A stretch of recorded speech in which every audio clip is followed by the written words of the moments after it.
Hey friends, it's Jeannie. Today I'll be sharing Erin Creative's new August release along with some example cards that I created so you can see how I use them and hopefully it provides some inspiration for you and how you'll use them. This release is a super adventurous one, and for me, I'll be using them for masculine cards, which I personally have a really hard time with. And also you can use it for anyone in your life that loves adventure, the outdoors, nature. There's so many possibilities. So let's get started. There are two stamp sets for this release. First is the Go See Do, which is a smaller stamp set with only sentiments. I really like this because the font is super simple and you can use it for any particular type of card. I used a lot of the sentiments in this stamp set for a card. I just stamped them in different colors to create this little bottom portion of the card, and I thought it worked so well together. And of course you can stamp them alone and use them as a sentiment for one card. The second stamp set is Wander, which has these two large images and then a bunch of sentiments. I was really drawn to this one because I think that there's a lot you can do with the main images as standalones or as part of a scene card. I used the tree heart for this watercolor panel and did a split stamping for the sentiment that's included. Later on, you'll see another card that features the mountains, which I personally love a lot. There are 3 word dies in this release, and you might recognize the Super Jumbo High die, which is a larger size of the Jumbo High die that is already in the shop. I used it here as a main focal point for the card, and as you can see, it almost takes up the full A2 space, so it is large and in charge. Wild and Free and Just Breathe are word dies that are layering, and so you can use them standalone or with the shadow.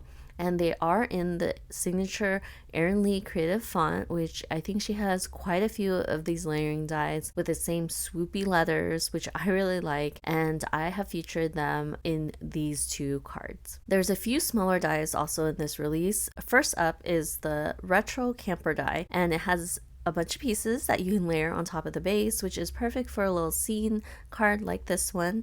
And I'll also point out that these are the mountains from the Wander stamp set that I really love.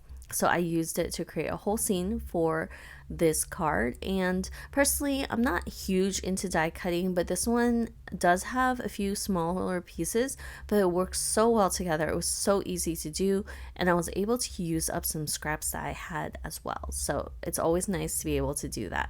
Next up is the tree cluster die, and I use this to create a whole little scene, and you can see the reflection of the tree cluster as well, which I thought was really cool, and I'll have a reel featuring most of these cards. This one in particular is a really fun one.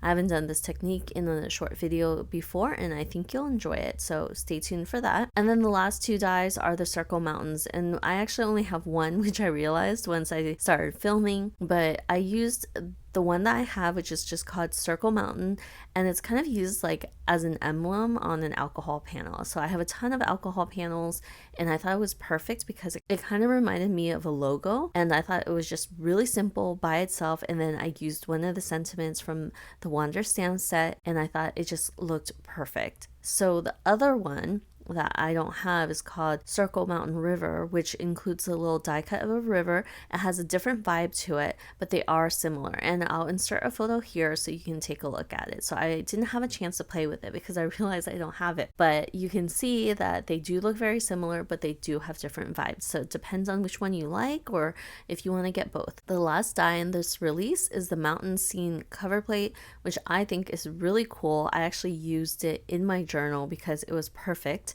I just cut it out of different scrap pieces and I put it all together, and bam, I was done with my little cover page.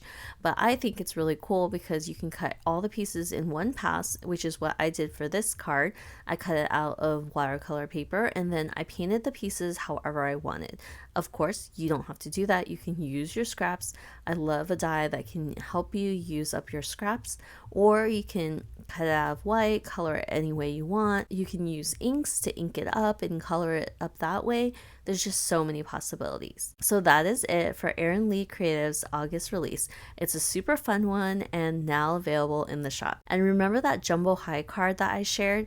I'll be sharing a full video on that one in a couple of days, and spoiler alert, it's actually a 2-for-1. So be sure to subscribe to my YouTube channel and hit your notifications so you'll know when I have my next video up. Thanks for watching. I hope you have a great day, and I'll see you guys next time. Bye!